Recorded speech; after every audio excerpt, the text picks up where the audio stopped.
біреу әмин, уахабилер ғой. Ол уахаби емес, ол хамбалидің мазхабымен істеді.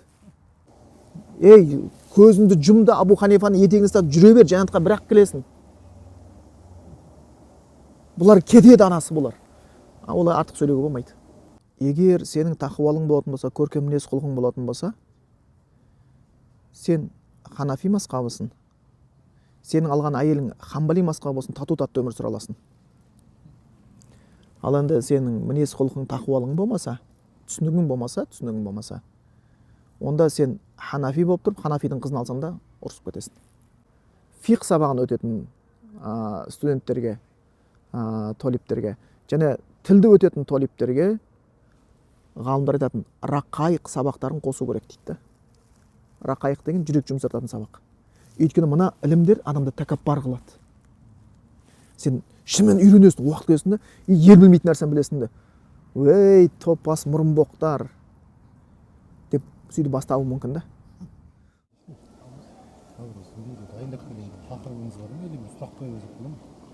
Қоя берсе болады. Мен негізі умра жайында айтсам деп отқан. Қоя берсеңіздер болады, аха. Мен просто намазға келгеніме 25 жасымда ма келдім. Намазға келген кезде де мені еліктіріп алып кетті адамдар. Еліктіріп дегені ниетім болды бір жағынан. Өзім мысалы мен намазға үйреткен адам ханафи мазхабын ұстанатын адам. Аха. Мысалы мен оған дейін ондайды вообще білмедім. Намаз дегенді білем, уақит дегенді білем. А бірақ оның ішіне кіргенде жаңағы мазхаб дегенді естідім. Бұл негізі мазхаб деген сол жерден уже адасып кетті ғой, жаңағы адасып. Қалай ол мазхаб дегенде қай сәттен бастап бөлініп кеткені ол. Негізі мазхаб деген мәселені біздің заманымызда күрделендіріп жіберді қатты. Заманымызда күрделендіріп жіберген ғой, мазхабқа байланысты түсіндірменше. Мынандай нәрсені. Мазхабқа байланысты қазіргі уақыттарда мұсылмандардың 3 түрлі ұстанымы бар. Бірінші ұстаным мазхабтан шығуға болмайды. Бұны мутаассибин деп қояды. Фанаттар деп айтсақ болады біздің тілде. Болды, сен бір мазхабпен жүруің керексің. Басқа мазхабты өтуге хақың жоқ деген сияқты шадасасын. Жергілікті жердің мазхабы қандай болды? Шықпа. Жергілікті жердің мазхабынан шықпа дейді. Болды. Содан шықпа деп үйрететіндер бар.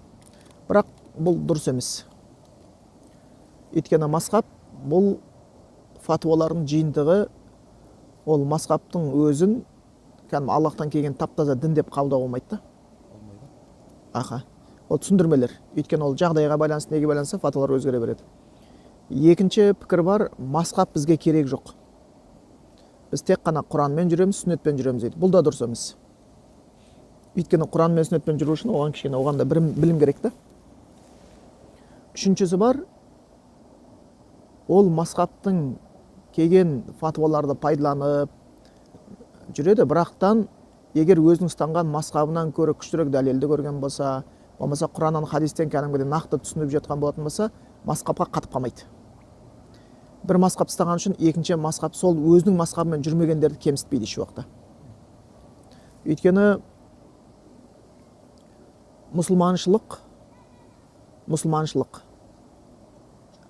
Сен исламды қабылдағанда уже бауырсың да бір-біріңе.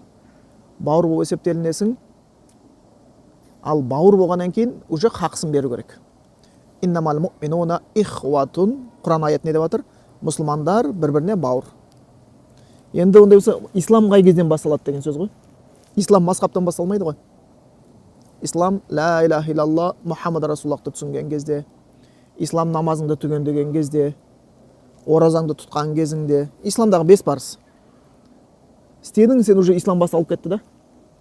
Сен мұсылмансың. Ондай болатын болса, бауырсың уже болды. Ол мазхабпен жүре ма, мазхабпен жүрмей ма, ол хамбали ма, ол ханафи ма, малики ма, шафи ол қарамайды. Сосын негізі 4 мазхаб, бұл айматул матбуға деп қояды. Бұлай кітаптары мудауан сақталғаннан кейін 4 мазхабты айтамыз. Негізі басқа мазхабтар да бар. Ахлі суннада Хасан Басридің өз мазхабы бар, Сайди Мусайяптың өз мазхабы бар, бірақ кітап ретінде қалмаған. Білімі терең адамдар олардың фатуаларын алып отырады. Бұл жерде Сайди Мусайяп былай деп айтқан. Ал бұлар 4 мазхаб ешқайсысына кірмейді. Олардың несі бар? Енді мұсылманшылық басталғаннан бастап бір Аллаға сыйынып, 5 уақыт намаз түгендегеннен бастап масхабтағы келіспеушілік сені жеп көрушілікке алып келмеу керек. Бұны шариғатта былай дейді: ихтилаф деген бар, ифтирақ деген бар. Ихтилаф деген, менде өзімнің бір пікірім бар, екінші барымызда өзінің пікірі бар. Мысалға айтайық, мен айтам, фатихадан кейін амин дұғасы іштен айтылады деймін. Бауырым айтады, жоқ, амин дұғасын дауыстап айтамыз дейді. Менің оған өзім дәлелім бар, бауырымыздың өзінің дәлелі бар. Екеуміздің ойымыз бір жерден шықпай қалды. Бірақ та мен айтам, түйенің етін жесең дәрет бұзылмайды деймін. Бауырымыз айтады, қалай? Бұзылады? Хадис тұр ғой. Пайғамбар Мұхаммед Мұстафа саллаллаху алейхи ва саллям айтты: "Хал натавадда мин лахмил ибл", түйенің етінен кейін дәрет аламыз дегенде, аламыз деді. Деген сияқты. Бірақ та үшінші бауырымыз айтты: "Жоқ, ол дәрет бұзылмайды. Бірақ адам жеген тамағы адам мінезін бұзады. Мінезін бұзады, сол үшін түйе малы бұзық. Одан кейін дәрет алатын болсаң, мінезіңе әсер етпейді. Ол осы маған мұстахаб, бірақ міндетті емес." Бізде үш пікір пайда болды. Енді менің аминді іштен айтады деп отырмын, түйенің еті дәрет бұзбайды деп отырмын. Бауырым айтатын болса, аминді сырттан айтамыз деп отыр, түйенің еті дәретті бұзады деп отыр. Осы үшін мен бауырымды жеп көретін болсам, менің мұсылманшылығым емес. Ол өзінің дәлелі бар, болды. Ол діннен шығып бара жатқан жоқ. Ол өзі ол мәселеге өзінің дәлелімен, өзінің хадисімен келіп отыр. Сол үшін діни сауат көтерілген жерде бұндай мәселелерде бірін-біріне ренжімеген еш уақытта. Енді сіздер мысалға осы жерге Алланың қалауымен келіп қалыңыздар. Пайғамбарымыздың мешітінде ертең Алла қаласа Меккеде Әл Харамда барасыз, намаз оқисыздар. Сонда қарасаңыздар, былай байқап отырыңыздаршы, бәрі бірдей қылып намаз оқымайды. Біреу ханафимен оқып жатыр, біреу хамбалимен оқып жатыр. Не Пакистан жақтан келгендерді қарасаңдар, ханафи оқып жатады. Ішінде намазда тұрған кезде қарасаңыздар, біреулер қолын кіндіктің астына байлаған, біреу былай кіндіктің үстінен байлаған, біреулер қолын түсіріп тұрғандарды да көресіздер. Жаназа намазын оқыған кезде байқадыңыздар ма? Біздің жақтан келгендер Аллаху акбар дейміз да тұра береміз. Әлі ішкі дұғасын айтпаған өзінде. Бір кісілер тұрады да Аллаху акбар, Аллаху акбар деген сайын қолын көтереді. Ханафилер көтермейді, хамбалилер көтереді. Бірақ ешкіммен реніші жоқ. Және қызық болған кезде Мысырдан келген Шафии мазхабы қасында отырады. Пакистаннан келген Ханафи мазхабы отырады. Қалайсың? Мен айнанты, қаяқтансың? You from? Ағылшынша білетін тілмен сөйлесе, сыйлықтарын беріп кетті, кете береді. Яғни мазхабтағы мәселелер, мынандай мәселелер бар. Адамды дозақтан құтқарып жанатқа кіргізетін мәселелерде мазхабта ешқандай талас жоқ. 4 мазхабта талас жоқ. Бәрі бір Аллаға сыйыну керек деп айтады. Бәрі күніне 5 уақыт намаз парыз деп айтады. 6-ау не 4-ау деп айтпайды. Бәрі оразан Рамазанда ұстаймыз деп айтады. Бәрі Құранды Алланың сөзі деп айтады. Бәрі Мұхаммед саллаллаху алейхи вассаламды соңғы пайғамбар деп есептейді. Бұда талас жоқ. Дозақ рас, ақиқат, жаннат рас деп айтады. Тек қана бұны муттафақун алейх дейді. Бұда таласпайды. Ал мына аминді іштен айтамын ба, сырттан айтамын ба дегенде таластар келіседі. Енді бір қызық қараңыздар. Осы талас мәселе сенің құлшылығыңды бұзбайды. Аминді дауыстап айттың, намазың бұзылған жоқ. Аминді іштен айттың, намазың бұзылған жоқ.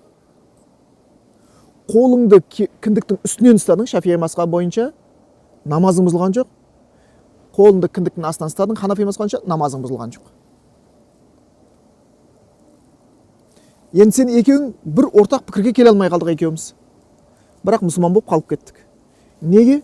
Өйткені Құран аятында айтты: "Иннамал муъминуна ихватун", мұсылмандар бір-біріне бауыр деді. Және құр бауыр деген жоқ, Аллах тағала не деп айтты? Фа аслиху байна ахавайкум. Бауырлар араларын түзелеп жүрсін деді. Яғни осы кіші мәселені алып, фа афсиду емес та, араларын бұзып жүрген. Олар что-то. Кейбіреулер асығыс айтады. ана біреулер бар намаз оқыған кезде қолдарын құлағына тигізбеді. Мен көрдім, тиген жоқ. Өйткені ол өзінің кітабында өткен. Ханафи мазхабы бойынша өткен. Масан би ибхамайхи ала шахтама узунайхи, намазға кірісетін кезде бас бармағын құлағының жұмсағына тисін. Сол үшін ханафи мазхабтары осылай шарт дейді да, сосын барып кіргізеді. Бірақ басқалар тигізбейді. Тікелей хадис таба алмайсың. Құлаққа тигізуге байланысты. Бірақ сахи хадистер бар. Хизаа узунайхи, хизаа мин кабайхи, қолын көтерді, құлақтың деңгейінде, қолын көтерді, иықтың деңгейінде. Ең бастысы қолың басыңнан асып кетпеу керек, иығынан түсіп кетпеу керек. Осыны білсең болды. Намазда аяқты қоятын кезде Ханафи мазхабы 4 елі дейді. Қасында адам тұратын болса, аяғын тигізу дейді. Ең бастысы аяғың жабысып қалмау керек, иығынан асып кетпеу керек. Қалған бәрінен сен ренжімей қойсаң болады. Яғни осы бір кең жағын үйлену керек та, ихтилаф бола береді. Мен қалып кетуі мүмкін, мен өмір бойы іштен аминді айтып өтемін деген сияқты, ханафимін деген сияқты. Бауырымыз айтты, мен жоқ, мен дауыстап айтамын деді. Бірақ біз бауырымыз. Енді айтады, фааслиху байна ахавайкум. Біз бір Аллаға сеніп исламдағы 5 нәрсені орындаған кезде бауыр болып қаппыз. Енді біз мазхабтағы талас мәселелер, он үлкен имамдар. Енді қалайықшы? Абу Ханифа үлкен имам ғой. Имам Ахмад ол кісі үлкен имам. Неге олар бұл неге нүкте қоймайды? Егер үлкен имамдар нүкте қоймаса, біз қалай нүкте қоямыз? Ондай отымызда бізге бұған екінші жағынан қарау. Мен бір бауырымызды көрдім Алматыда. Мына кезде кейбір мәселеде ақыл деген болады екен. Жаңа бауырымыздың несіне таң қалдым. Ол бүйтіп сұрақ қойды, бір білмегесіне. Ана мешітте қиын болды ғой, әмин үшін что-то бауырлар ренжіп жатыр бір-біріне. Таласады, постоянно үйтеді, бүйтеді деп сөйтіп жаңа оқып келген жігітке сұрақ қояды. Сосын не істейміз деп жаңа білмегесіне сұрақ қояды. Бауырлар әмин бар, намазда қолды кіндіктің байлауы бар, масхаб бар, ұрсып жүр дейді, бір ренжіп жүр дейді. Сосын кісі негізі дәлелдер бойынша, енді ол жаңа бауырды танимын, атын атағым келіп жатқан жоқ, білімді жігіт. Мысырда оққан, Саудияда оққан, дәлелдер бойынша былай, әминді дауыстабайдың дәлелі күштірек болып табылады. Өйткені хадистер былай келген, оған мынандай келіп айтады. Шейх дейді, сіз мені түсінбедіңіз дейді. Мен сізден сұрап жатқан жоқпын. Әмин деп айтудың дәлелі күшті ма? Іштен айтқанның дәлелі күшті ма? Сырттан айтқан дәлелі күшті ма деп жатқан жоқпын. Іштен айтатындар мен сырттан айтатындардың қалай татуластырамыз, соны қалай деген мен сұрақ қойып жатырмыз дейді. Қайсын дәлел деген сұрақ қойып жатқан жоқпын дейді. Яғни бізде қазір ұстаздардың арасында қалай татуластырамыз деген нәрсемен аз жұмыс істейтін болып қалды. Даналығы барлар жұмыс істеп жатыр. Бізде қалай жауластырамыз бен да? Бітті, іштен айтудың ең күштісі осы. Көзіңді жұмды, Абу Ханифаның етегін ұстап жүре бер, жәннатқа бірақ келесің. Бұлар кетеді анасы бұлар. Олар артық сөйлеуге болмайды. Фала тузакку анфусакум. Өздерің күшті көрсетпеңдер дейді. Мұсылман ба? Болды, мұсылман хақсыңдар. Енді Құран айтады: "Фа аслиху байна ахавайкум", бауырларының арасын түзулеп жүріңдер дейді. Ваттақуллах, Аллахтан қорқыңдар дейді. Лааллакум турхамун, Аллахтың мейірім болады дейді. Бір бауырымыз ілім алды. Ол ихтилаф мәселелерін біледі. Келіспеген адамды кемсітпейді. Татуластыруға тырысады. Өйткені Аллах түзеп жүріңдер деген араларын. Мұсылмандарды татуластырғанды көбірек ойлайтын топтарға Аллахтың мейірімі көбірек жабады. Ал осындай ұсақ мәселені сылтауратып, түймедей нәрсені түйедей қылып, бір-біріне жеп көрінішті қылып, оларға Аллахтың мейірімі жақын болмайды. Өйткені бауырымыз енді ол сұрақты реалінен қойып жатыр. Ана мен істер көріңіздер ма? Мен WhatsApp-тан маған келді. Ол жігіттің кім екенін білмеймін, бірақ жастардың алдында сөйлеп жатыр енді. Америкада оқып келген жігіт екен. Сояқта намаз оқылаған ба, или намаз оқи ма? Америкадан қызық дейді. Ол реальный оқиғаны айтып жатыр да. Оқыған жігіттен көрініп тұр, бірақ жастардың бәрі тыңдап отыр. Жастар ғой енді. Стендап па? Кім? Ол Америкада барған кезде дейді, мешіттің ішінде проблема жоқ дейді. О, май бразадан. жаңа шайн деп жаңағыша біздер сөйтіп ойлайды ғой. Маған сон мен шайн емес, мен Қазақстан деп сон біраз бір бірінен құрметтеп, сыйласып, татуласып кетеміз дейді да. Ешкім масқаппен басыма қырылысып жатқан жоқ дейді. Ұлтын көріп, бірімен танысқан көріп сөйтеміз дейді. Сосын мен Қазақстанға келдім дейді. Батысқа барғанын айтып отыр ғой деймін.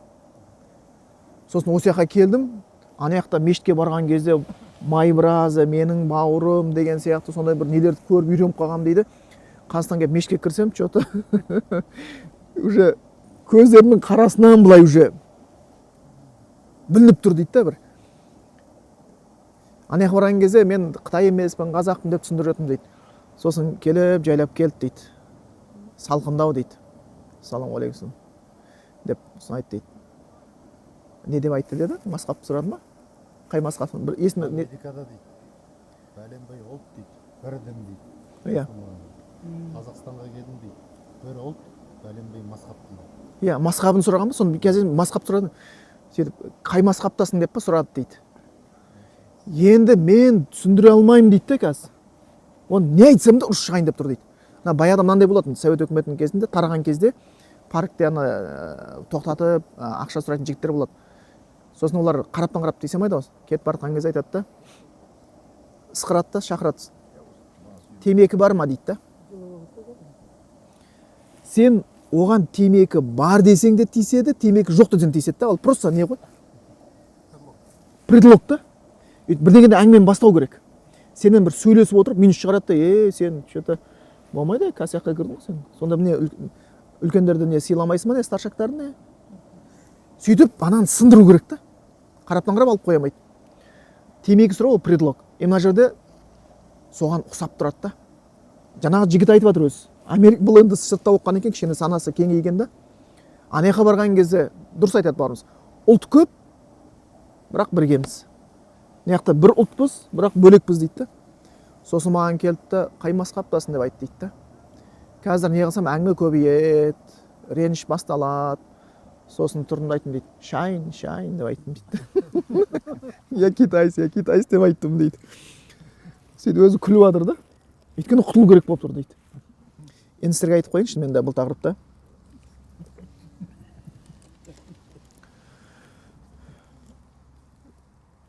Негізі шайтан ұсақ түйек нәрсенің артына тығылған жақсы көреді. Ұсақ түйек нәрсеге қатты қалатын адамдар, олар қоғамда да көбінесе ұрыс болады, олардың отбасында ұрыс болып отырады. Оларда отбасында да кей кезде проблема болады. Мысалға, егер сенің тақуалың болатын болса, көркем мінез құлқың болатын болса, сен ханафи масқабысың, сенің алған әйелің хамбали масқабы болсын, тату-тәтті өмір сүре аласың. Ал енді сенің мінез құлқың тақуалың болмаса, түсінігің болмаса, онда сен ханафи болып тұрып, ханафидің қызын алсаң да ұрысып кетесің. Сол үшін ғалымдар не айтады? Біздің заманымыздың проблемасы дейді. Ләйсе адамул илм дейді, ілімнің жоқтығы емес дейді. Қазір дейді, кейбір мұсылманның үйінде дейді, 6 Құран табасың дейді. Кішкентай, үлкен, электрон дейді, 6 Құран табасың дейді. Сахабалардың заманында бүкіл табиғиндар санаса мұсылмандарға 6 Құран. Бәріне жоқ, әрқайсының қолында Құран. Осман имам Аффан кезінде біреусі Осман имам Аффанды қалған 5-еуін жіберген жан-жаға. Бірақ білімдері қандай терең болған, қандай сыйластық болған. Қазір бір мұсылман айтады, біздің заманымыздың проблемасы еді, мушкилатын дейді. Ләйсе адамул илм, ілім жетпей жатқан жоқ дейді. Адамул фахм, түсінік төмен дейді. Фанатизм көп дейді. Өзіне тарту. Осыдан ұрыстар болады. Сонда қарап тұрғанда кейбір мәселелер болады. Мынандай бір сүннеттер бар, қазір біз ұмытылып бара жатыр. Тағафул деп айтылады. Тағафул дегеніміз біреудің кемшілігін көре тұрып көрмеген су. Біреудің кемшілігін көре тұрып көрмеген су. Бұл сүннет. Ол пайғамбарлардан қалған сүннет. Ана неде Тахрим сүресінде пайғамбар Мұхаммед Мұса саллаллаху Хафса анамыз бен Айша анамыз оқиғада келген кезде, олар өздері пайғамбарымыз енді қызғанып бір айлар жасайды, сонда Алла хабарлап қояды. Пайғамбарымыз біреусін айтты да, бәрін айтпады дейді да. Бірақ пайғамбарымыз бәрін біліп тұр. до конца баспайды.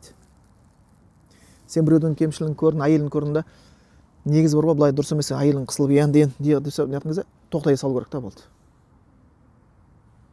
Оны көріп одан сайын осыдан былай ендігі әрі қайталайтын болсаң, баса беру ол мықтылық емес. Ол хикметтің жоқтығы. Сахих хадисте келеді. Иса пайғамбар бір кісінің көретті ұрлық жасаған. Көріп қалып, лақат сарақта, сен ұрлық істедің ғой дейді. Анау сасып қалды да ойламаған жерден. Валлахи ма сарақта дейді. Қорқып қалады. Аллах маған айтады, мен ұрлық жасаған жоқпын дейді. Сонда Иса пайғамбар, мен көріп тұрмын ғой деп спорға түспейді да. Ананың ұялғанын көрді. Сөйтті айтты, сенің сөзің шындық, менің көзім өтірікші деді да, болды. Арай басып жатқан жоқ. Басып жатқан жоқ. Болмаса пайғамбардың ақылақтары сондай да. Және де Иса пайғамбармен болған оқиға келтіреді, алейхиссалам. Шәкірттермен тұрған кезде лайға түсіп кеткен ит алдарынан жүріп өтеді. Сол ит енді былай сілкінеді, өйтеді дейді. Сонда біреусі көріп, ма антана риха, иісі қандай жаман, мынаның түрі қандай кір деп бәрі айтады. Сөйтіп итті жамандай бастайды да. Сонда Иса пайғамбарға сабақ беруші не деп айтады?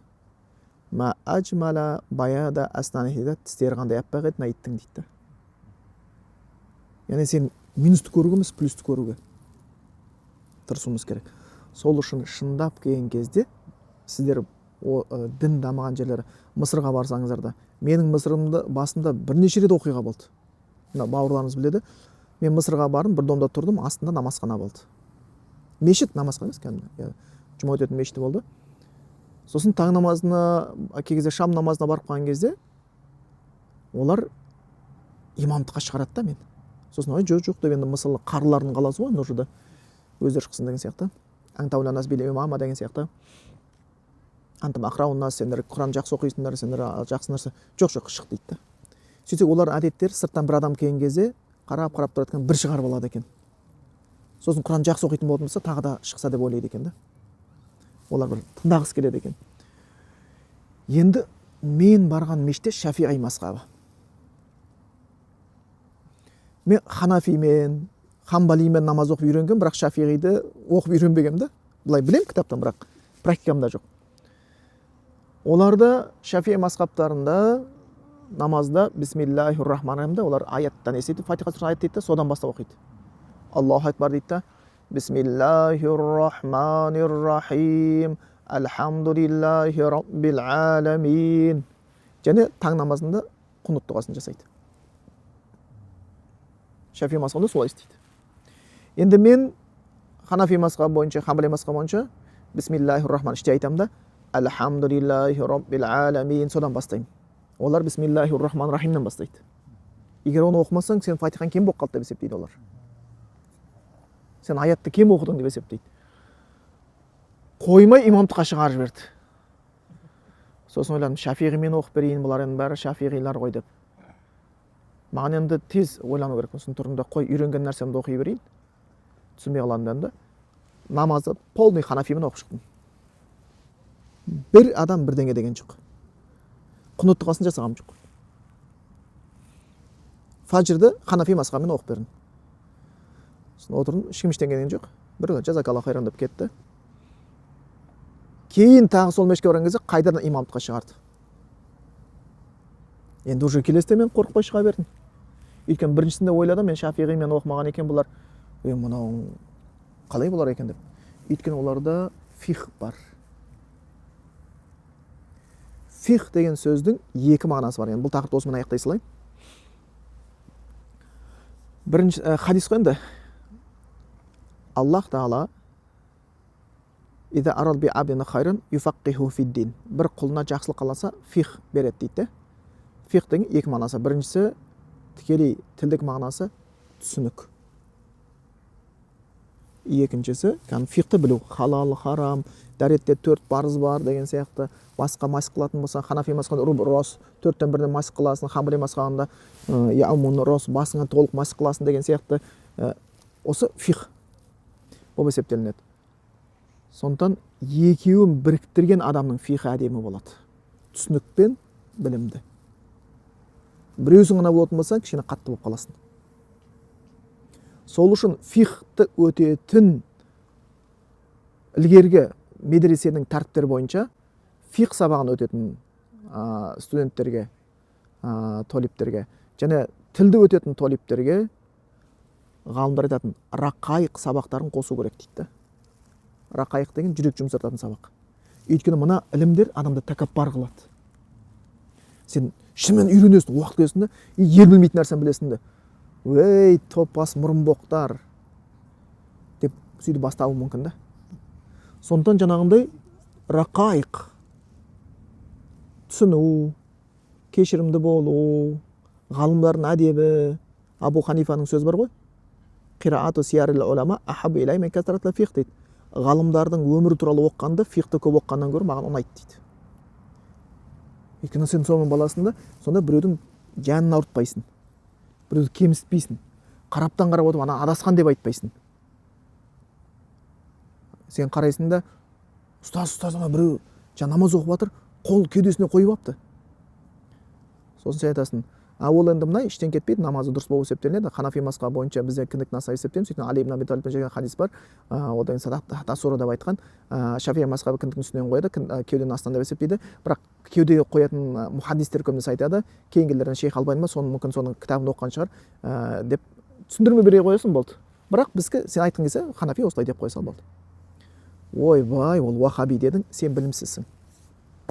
Сенде фих жоқ, сен тек қана бір ғана нәрсені білесің, кішкентай нәрсені білесің. Сен басқаны білмеген үшін айып табатсың. Сен білмеген үшін айып қылып жатсың да. Біреу әмин, уахабилер ғой. Ол уахаби емес ол. Ол Хамбали мазхабымен істеді. Ол Хамбали мазхабымен істеді. Сондықтан болашақта мен ойлаймын, бұл мәселелер қазір жастар келіп жатыр. Біз енді переходной бір период сияқты бір уақыттар келеді, бұл проблема болмайды. Шешіледі. Араларыңызда арабша білетіндеріңіз интернетке кіріп көрсеңіздер болады. Мынандай нәрсе бар. Қиссатун мудхикатун ани таассуби фи Казахстан деген. Бұны Асад Хилали, Саадул Хилали ме? Саадул Хилали ғой деймін. Мысырдың медиа шейхі бар. Ылғи осындай телевидениедан шығатын, енді болады бір шейхтарға, олар не беріп қойғанда, зелен свет беріп қойғанда. Оны журналистермен келіседі, публиканың алдында жүреді, шет елге барады. Қазақстанға келіп бүкіл облысты аралап кеткен ол. Ол Ашғари ақидасында. Мешіттерге Ашғари ақидасын айтқан. Адамдар оған сұрақтар қойған. Қарағандыға келген. Мен жолқым келген, ол кісі шаршап отыр деді. Сонымен кетті. Барғаннан кейін оған журналистпен кездесу болып жатыр. Кездесуде ол Қазақстандағы оқиғаны айтып жатыр.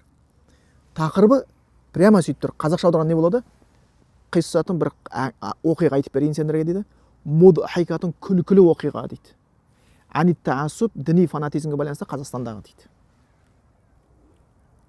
Сонда не деп айтты? Мен Қазақстанға бардым дейді. Әмин үшін бірімен таласады екен дейді. Журналист қатты білімдер емес айтады. Ол енді ол қандай проблема дейді. Әмин үшін бірімен ренжіседі екен дейді. Идаратун диниятин фи Казахстан, Қазақстандағы діни басқарма мешіттерде әмин іштей айтсын деп патуа шығарды дейді. Түсінесіз? Олай бола ма екен дейді. Ол өзі біледі дейді. Бұл сунна дейді. Дауыстап айтам, іштей айтам, өзінің ықтиярында дейді. Я, солай дейді. Тіпті оларда әмин айтқан үшін намаз бұзған кезеңдер болған дейді. Жоғарса қойыңыз дейді.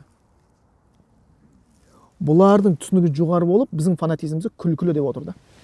Күлкілі бұлардың адам жағайын бар дейді. Сол үшін бір уақыттарда келеді, біз түсінеміз.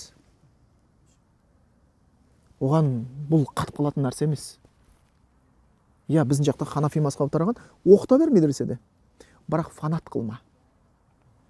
Біздікі осылай деп айт. Ханафи мазхабының мысалға Шархул Хидая кітаптарын оқыған адамдар болатын болса, олар Шафии мазхабымен көбінесе былай қатар келіп отырады да, екеуі бірге жүрген ғой. Кемсітпейді ғой. Олар былай деп айтады, дәлелдеріне, біз былай, біздің дәлеліміз мынау дейді. Біз уже ғалымдардың әдемі жоғалып баратырмыз. Олар уахабилер, олар адасқандар, біз не екенбіз, бұлар бидағатшылар. Бидағат болып тұрған жоқ, мазхаб пен Ханафи мазхабы. Бидағатшылар, адасқандар, екі жақ бір-бірін айыптау. А бірақ Құранда Құдай бізге не деп айтты? Фааслиху байна ахавайкум, араларыңды түзеңдер деп айтты да. Бізге ол қызық емес, Құдайдың сөзі, түзеңдер деген. Біз өзіміздің бір шейхтарымыз бар, күзеңдер. Болды, осындай болу керек дейді, болды. Өзінікін қалғандар сөйтіп топ-топқа бөліп алғанда бір-біріне тас лақтырғанды жақсы көреміз. А бірақ айналып келгенде бауырың. Сол үшін кей кезде кейбір мәселелерде адам шегінуге болатын жерде шегініп тұратын болса, ештеңе жоқ. Сен келіспеуіңе болады, бірақ сенің келіспеушілігің іріткі салмау керек. Түсінікпен қарау керек. Жақсы. Бисмилла.